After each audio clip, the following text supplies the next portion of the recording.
conversations. Just so you know, the restrooms for the men are to the left, and for the females, they are to the right, and they both should be open now, and there's also water fountains on each side as well. All right. Hello, Miss Lorianne.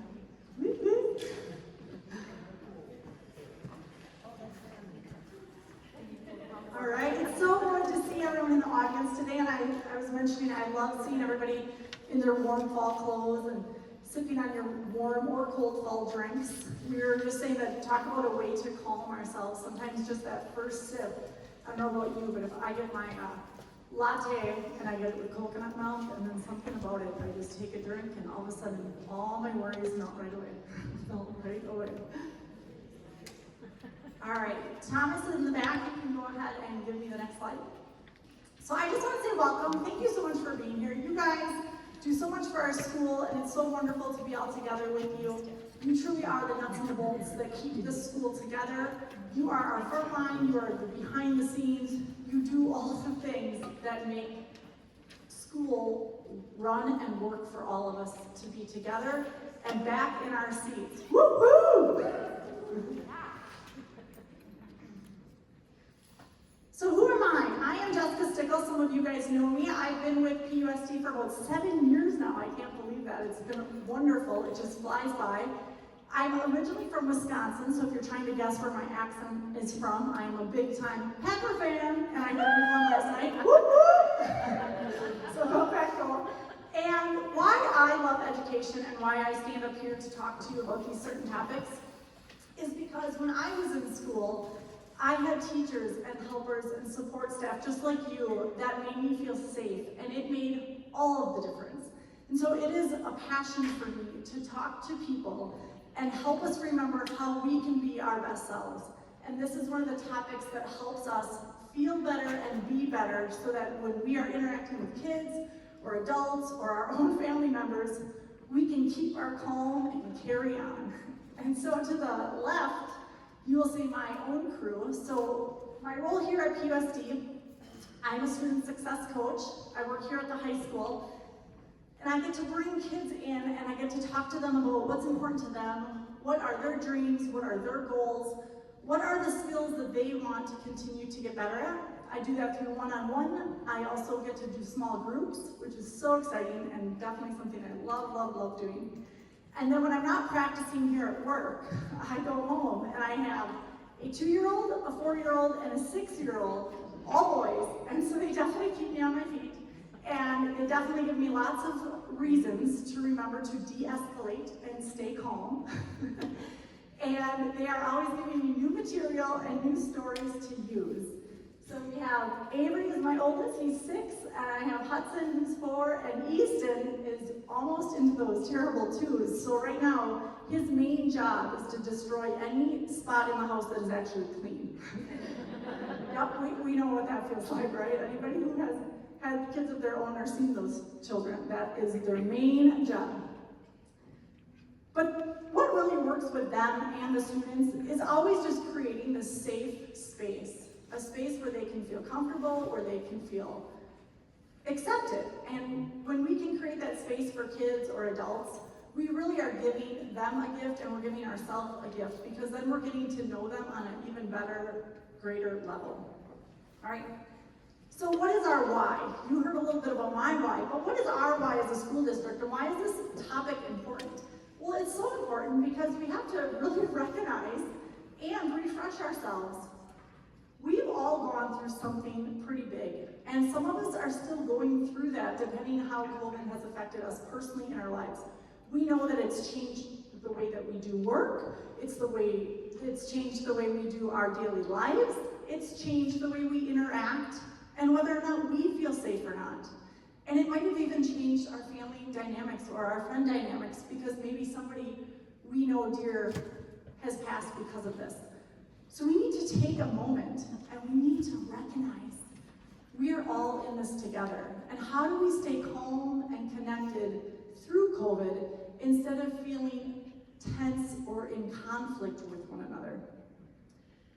So how trauma works, and this is my favorite shortest example, so I can teach you trauma in about 30 seconds, is that if you have an arm that has no wound on it, but I pour salt on it, what happens? Anybody want to guess? Is there any pain for me if I pour salt right on my arm? I see some heads shaking. No, right? It's just going to roll right off of my arm. It's really not going to impact me very much. Now, what if I have a wound right here? What does that feel like? Anybody want to take a guess? Just shout it out. It burns. There's pain. There's a reaction, right? So when we've gone through a traumatic experience, that's exactly what normal everyday interactions can start to feel like. So I don't know about you, but I'd be curious if anybody has started to feel a little bit more anxious or overwhelmed. You can go ahead to the next slide, Tom. So I want you to raise your hand if you felt any of these things. Have you had a hard time concentrating lately? Yeah. Have you felt frustrated? Absolutely. Have you been annoyed by somebody lately? Or a bit more reactive than you usually would like to be? Have you felt tired and just worn down? Yes, absolutely. Look around. We are in this together. We are not alone in this. We have all collectively experienced this. We've had worries that maybe feel unnecessary, but they're still there. And we may have an underlying just sadness that sometimes goes around with us where we are, no matter some of the things that we put in place. And I just want to recognize this and acknowledge that nothing is wrong with you. This is part of what happens when we go through a collective traumatic experience together.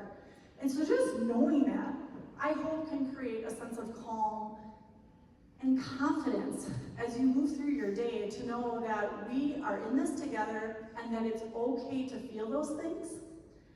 And I hope after this presentation, you will feel like there's a few tools or things that you can think about a little differently that would create more calm versus angst in your life. All right, so what is our what? In order to understand what de-escalation is, we need to understand what escalation is. So escalation is anytime something is being risen or it's becoming worse. So in this scenario, obviously we talk about escalating, whether it's a parent escalating or a staff member escalating or a student escalating. Typically what's happening to that student is they're becoming a little more agitated or frustrated or not as workable when we are trying to have a relationship with them, correct? So they might be feeling threatened. This might happen because they feel like they're being put down. There's a tone of voice that's being used. There's body language that conveys maybe a threat or they're feeling anger. And so again, when I talk about these things, think back to yourself. Can you think of a time that you've been agitated recently, that you yourself have escalated? Okay? I want you to think about that. What caused the escalation, for one? And you can feel it, right? You can feel there's like a rapid heartbeat that happens, or there's maybe your body starts to feel warm. So these are all signs that you know that something has been triggered within you. So that's where that scrape comes in, right? You can tell that there must be a scrape there because if I'm starting to feel the burn or the frustration or the need to react, something has occurred for me, okay? But then we have to think, gosh, we also do this to others. We don't even need to do it to others, but sometimes it happens because maybe if we've been triggered, now we trigger others. And that happens when we think that it needs to be a certain way, when we have our own agenda, when we are looking for someone to blame, when we're not necessarily listening, but we're trying to get our point across. Maybe we're coming in with judgment. And again, some of these behaviors are just subconscious. We might not even realize that we're doing them. But I think I just want to paint this picture of recognizing we just have to take a moment to become aware. When am I myself getting escalated? What might that be about? And two, if I'm getting escalated, how might I be escalating somebody else? We get into these power struggles where instead of disengaging somebody, we continue to fight with somebody or engage, and it doesn't really ever work out very well. There's a visual here if you ever watched boxing. somebody who's in the boxing ring, how does the fight end? Does anybody know? Somebody's down, right? And so when there is this engagement in interaction going on, and if somebody keeps punching back, then we have a fight, right? But if somebody stops punching, the fight is over. And so if we learn when to take our gloves off, whether that be with students or parents or staff or family or friends, we are just going to walk away with so much more energy. I can tell you this firsthand, when I learned to just get quiet in moments, especially in my household with the 3 boys who are all trying to find their autonomy right now, or when I'm interacting with a student who's maybe triggered me with certain language, I need to just pause. And when I give myself permission to pause and I disengage, now I've reset the ring. It no longer needs to be a fight. Now it can start to form into an interaction. So when I paint this picture of that ring, I want you to think for a moment of your situation. You were escalated. What got you out of that escalation? What was able to get you to shift gears? So I just want you to take 30 seconds. Think to yourself, what really moves you in a better direction so you're not feeling worse or frightened or threatened, but calm, peaceful, and heard? Does anybody care to share? That's okay. I know we're in a big group setting, that's fine. I don't want to create any unnecessary anxiousness. Yes, we can take a breath and walk away, and so you're going to see that in a few of my slides, but I use that word breathe a lot of times. Breath is one of the best coping skills we will ever have to use. It's free, and we can use it wherever we are, whenever we want to. And I just heard this the other day. I love listening to little tidbits on the radio. And did you know that breath is actually something that activates your creativeness? So if you get into the habit of taking deeper, longer breaths, and you happen to close your eyes, you will start to get these creative downloads. And when we get creative downloads, guess what? We're more effective with everybody else. We get to feel like we can create solutions instead of being a part of the problems. I always laughed because I said that when I'm in a quiet space, that's when I seem to get these ideas. I did the mindset shift videos. That's where some of you might know me from as well. And I would always get my download when I was in the shower. And I'm thinking, that's a really funny place, right? But now I understand it. It's because I was taking a deep breath, it was quiet, and I closed my eyes. And it allowed me to have this burst of inspiration. And so if you're ever having a moment where you just need to reset yourself, remember, you can just take a deep breath. We could all do it together. Why don't we do that? Let's count to 4. 1, 2, 3, 4. Let it out. We'll do that one more time. 1, 2, 3, 4.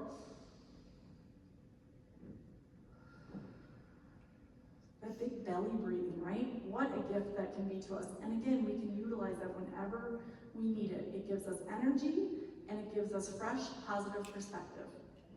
All right, next. So what is that breath actually doing? I love this visual, and if anybody's ever familiar with Dr. Bailey's work, this comes from a slide from Conscious Discipline, but it really is helping kids and adults understand what is happening in our brain. So when we are escalated versus de-escalated, what does that look like? And so when you are in the survival state, so you can see on the screen there's a red, we call this the brain stem. When we are in our brain stem, we are actually, that's when we're most fearful. We're not feeling safe at all. We're very heightened. And so the goal as the adult who's working with the student, or in any situation that you're a part of where you're with somebody who starts to get escalated, you want to bring them back up to their frontal lobe, because your frontal lobe is where all the good decision-making skills land, and that's where solutions are. So you can see the messages. If you look at survival state, the need is safety, and it might look like hiding, fighting, physical reactions, And you're always asking, am I safe? So there's almost an unsureness here. The next is you're moving into the blue, and now you're starting to have connection, which is again why it's so important to just breathe and be with somebody. And sometimes we don't need words right away. And in fact, when somebody's in their brainstem, words really aren't the best technique yet because they can't fully hear you. And so they're asking, am I loved? Is this person in front of me care about me? And so again, if you think back to your own situations when you've been escalated and what de-escalated you, I'm curious if any of this sits true for you. And then the last part, you want them right up here in the executive state, because that's, now they're open. What can I learn? So this is when we would want to coach them through a situation and maybe model for them the words that they can use. They're now in a place to have problem-solving solutions and possibilities. And so you can all feel that range within yourself when you're heightened and you're mad and you just need to walk away to, okay, I'm ready, I'm now open. All right, next. So this is what we want. We want to be able to get up here to the frontal lobe, to the executive skills, and that is what takes de-escalation. And so de-escalation gives us calmness, it lowers our intensity, it creates peace, kindness, and really from the very beginning what I talked about, it lets us be better. My goal is always that somebody, whoever comes to talk to me, feels better when they're done talking to me, because guess what? When they feel better, they do better. Hurt people typically hurt people. And so if we can, whoever we are interacting with, whether it's on the bus, whether it's a parent at the front office, if we can be a part of their day that helps them feel better after they've left our time, then guess what? They're going to be better, and they're going to be able to be a blessing to whoever they come in contact with next. All right. So again, I just wanted to show that visual again. When we de-escalate, we bring people to the front part of their brains where they're making good decision skills, and they're making a present contact with other people in a kind, loving way. That's the hope, and that's always the goal. So how are we going to do that? This is going to be the meat and potatoes of the presentation. And you have some sheets in front of you. They don't follow along exactly, but they do give you a little bit more detail and script that I can give you to walk away with. So feel free, as I'm going through these cards, to refer to your handouts. So the 3 Ds, developmental stages, delivery, and detachment. I felt like this was a really simple way to really outline how we can de-escalate ourselves or somebody else, all right? So developmental stages, I love this because this is, I have a funny story for you. So this summer I was at the pool and I brought my 3 kids and I was by myself, and sometimes that makes me nervous because I'm like, they outnumber me big time. And I am all done with the pool area, but I realize my youngest has given me a little treat, and so now we need to go to the bathroom and I need to change him, and anybody who's brought a child to the swimming area and now they're wet and need to be changed, this is a whole nother level of a challenge. And so I'm like, all right, well luckily they have a family restroom and I can bring him in there. So I look at my other 2 boys, they're capable, they're 4 and 6, and I say, okay, could you please just wait in the lobby, I'll be right out. Mind you, you know how you have your hot latte that you came in with? I had just got myself a latte and I had set it on my stroller. And I was really looking forward to that because this was going to be like a marathon, okay? Once I finished this task, I would now get in my car and then I would have completed the excursion for the day. Well, I leave the stroller with the latte and all of our pool gear in the lobby with my children. I finally get Easton taken care of. I come out into the lobby, and what do you think I saw?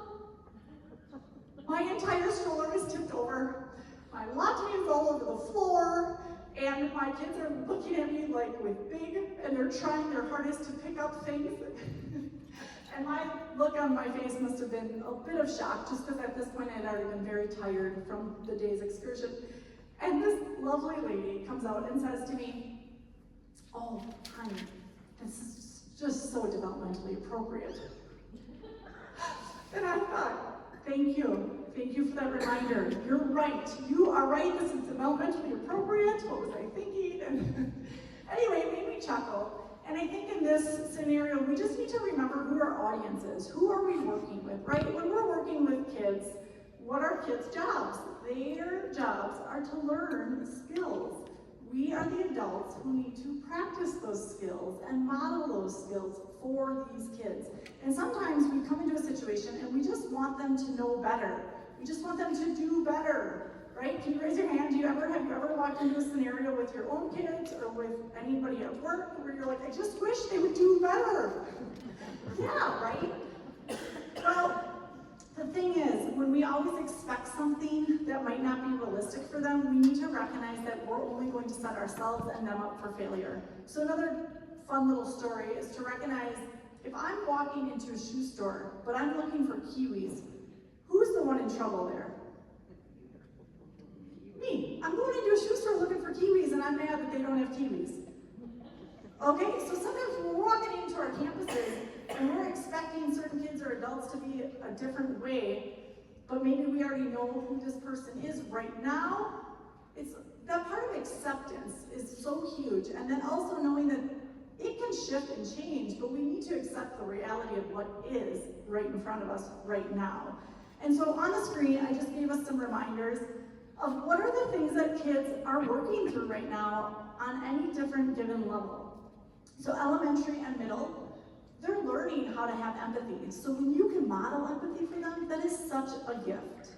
They're forming positive relationships. And so again, when you can model what a positive relationship looks like, whether that's with loving limits, or that's showing them a healthy boundary, but in a kind, loving way, that is now modeling what is available to them.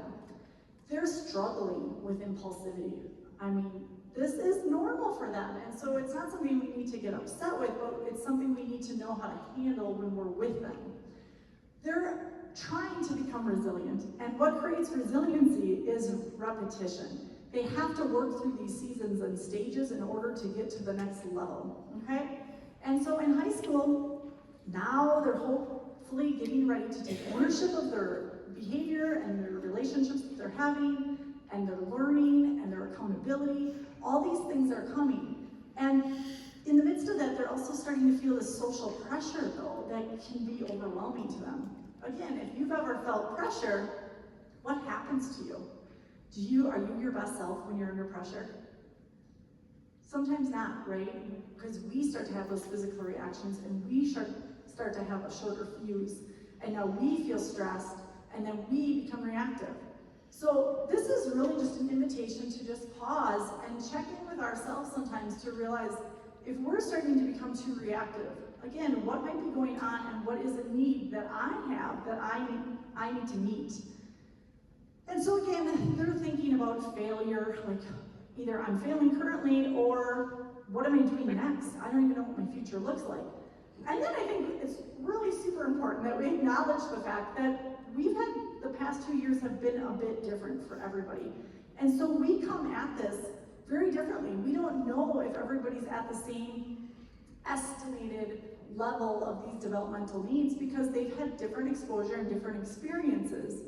And so when they're coming at us, we need to be prepared that even if their grade number says 9th grade, maybe they're still working through some 7th grade pieces. Or if they are supposed to be in kindergarten and ready, we need to acknowledge that they might not have had pre-K. And so we need to meet them where they're at and allow ourselves to figure out where the kiwis really are, right? All right, next. So when I talk about needs, again, this is something that everybody can relate to. You can look at this chart up here and you can recognize this is the hierarchy of needs that we all have.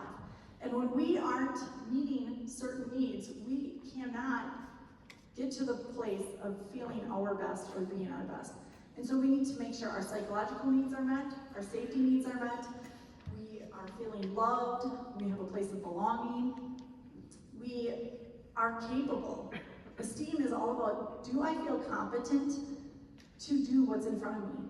And I can't tell you how many kids I've seen this year that don't necessarily feel competent because maybe they're not sure of the material. Because again, there's been a 2-year lapse in their developmental stages, and so some of them have stayed on par, but some have not. And so when they're coming into something that just because it says 10th grade and they should be at this place by now and they should have taken this class, doesn't mean that that quality of delivery was enough for what they are now being expected of. So I think we just need to pause and acknowledge that when we're working with somebody who's coming in front of us in the office or on our buses or in the cafeterias or wherever we're supporting students, if we're in classrooms with them from time to time, we need to just recognize when we see a behavior, there's always something more under that behavior. And so, next slide. So that's what this is really. I really like how the triangles assimilate each other, because essentially, you know, when we are getting all of our needs met, we can get to this place of being our best self. They call it self-actualization, and we're really thriving and we're doing well. And so then those behaviors show that, right? If you're thriving, there's certain things that have already taken place underneath. But if you're not thriving, and now we have a behavior that becomes problematic, whether that's a tone, frustration, a meltdown, a tantrum, whatever it be, the same model is true. Let's look under the behavior into the iceberg and figure out what need might not be being met right now that is triggering this child or this adult or this family member, whoever you're thinking of in these scenarios. I want you to recognize what else might be going on here. And just asking that simple question actually can keep us calm and allows us not to become reactive to the behavior. And typically, I've worked with students a very long time. I've been in this industry or, you know, working with kids in schools for 20 years. And so I've seen a lot of things. And when something is not being met or there's a behavior, typically it's significance and certainty.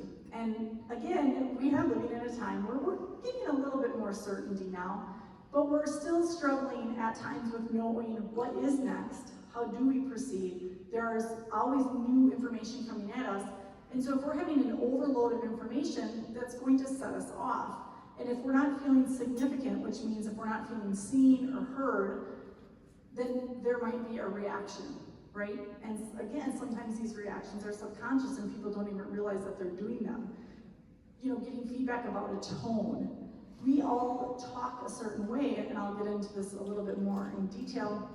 But sometimes we have a tone that is just on autopilot, and we don't even realize we do it. But recognizing that that can either enhance or escalate a situation, okay? So, talking about communication and our tone, this is what we're gonna jump right into. So communication is 55% body language. Isn't that interesting? So your body language right now tells me how engaged you are. I don't even need to hear your words. I can just look out and I can see your body language. I can see if you're tuned in or you're not. You can see somebody talking to you. If you're like looking over here and they're trying to look at you, do you think that they feel heard or seen or special? Right, so your body language is always going to be your go-to when you are thinking about how am I communicating or how is somebody communicating with me. 38% of that is our tone and how we say it, and only 7% is the actual words that we say. So it's so very important to recognize that we have power right here in our mouth and how we say it. Do I want to generate energy or do I want to quiet my audience? And all how I say it. Am I open with people or am I very closed off and I'm just going to walk like this and talk? How effective would my presentation be? It wouldn't be very effective if I'm not looking at my audience, if I'm not in front of you, if I'm not creating eye contact. And so being able to recognize that there's all these ways that we communicate on a daily basis and we don't even necessarily even realize that it's happening. So just creating this awareness and this acknowledgement that we have such power to really shift a mood in a room, a bus, an office, a classroom, a school, by just how we show up, all right? So remember, I've said this several times in the presentation already, but I'll say it again. I love this. We model what's available. We're the professionals. We show up here so that we can model what is available to anybody that comes in our building, in our bus, in our classroom. We model what is available so that they know that that is available for them too. All right, next. So to go into greater detail, some of us are familiar with Capturing Kids' Hearts. They use an analogy called solar. And so what that means is we can square up, we can be in front of people, open posture, lean in, eye contact, and making sure that we're responding to others. So responding versus reacting is a huge tool and skill. And I say skill because this is something that we have to train ourselves to do. It is very easy to react to something. It is a lot slower of a process to respond to somebody. And when I respond to students, so one of my favorite things I get to do is the student will come into my office and they'll sit in front of me and they'll share things, and I will get to ask them some open-ended questions. So that's something like, tell me more about that. What was that like for you? So again, it's not really going through my lens of how I'm choosing to interpret it based on my experiences. I'm simply inquiring to understand more about them. I do a presentation for the students at the high school that's called What You Do and Say Says a Lot About You, because it really you can tell that behavior piece, right? If the behaviors are positive, it's telling me that you must have certain things in place and there must be certain needs that are being met. And when your behaviors are not, then there's something that we need to check out and talk more about. And now in my new role, I'm a social emotional director as well for the district, and I get to work with adults too. And I love this because, again, we are all in this together. So whether it's a student in my office or an adult, there's the same acknowledgement that needs to take place. That same level of intimacy and eye contact and hearing you and paraphrasing what you're saying is just as valuable, whether you're 5 years old or 50 years old. This is a human need that we all have. And then on the other side of the screen, you'll see that there's a tone, right? I talked a little briefly about that, but the more that we can convey the message with respect and kindness and a smile, it's gonna be a win-win for both of us. We're gonna feel better when we're smiling and sharing in conversation with other people in an energized way, and they're going to feel better walking away from us. So again, the goal is we just want to be able to be a blessing to somebody and let them pay that forward and be a blessing to somebody else. All right, so the next D is delivery. This is all about how we say and do the things that we're doing. How are we delivering the words that we're going to say? So the first thing is validation and empathy. So have you ever had a toddler in your life who just will repeat themselves until you answer? Yep, I see some guys nodding. Or maybe somebody's at your door and they're knocking and you don't really feel like answering, but they're gonna knock because they see you through the window and they know, I'm just gonna keep knocking. Well, that's what a feeling is like. So if somebody's coming to you with a charged emotion, we need to acknowledge that emotion. If you yourself are having a charged emotion, it is very valuable to acknowledge that feeling. It doesn't mean that you agree with it. It doesn't mean that you're condoning it or that this is the new you or the new them. It just means, I see you, I hear you. And when we can acknowledge the feeling and we can validate it, guess what it does? It goes away. And I found that if we skip this step, the feeling only gets heightened more and more. And then that person's need to tell you that they are feeling this will just get greater and greater. And this can come out in their behavior as well. And so again, we need to just acknowledge, I see that you're mad. Yeah, you look sad right now. Or even to ourselves, I'm feeling really frustrated. I'm feeling really hurt. And when we can do that, when we can give ourselves the gift of validation and then partner that with empathy, it allows us to move through that emotion. So it allows other people to move through the emotion. So again, we're in that survival state, that brainstem portion of our body. And then when we validate it, it now brings us up to connection. And then it brings us to now making new choices and having a new skill set. And so do you see how it can move forward through that progression?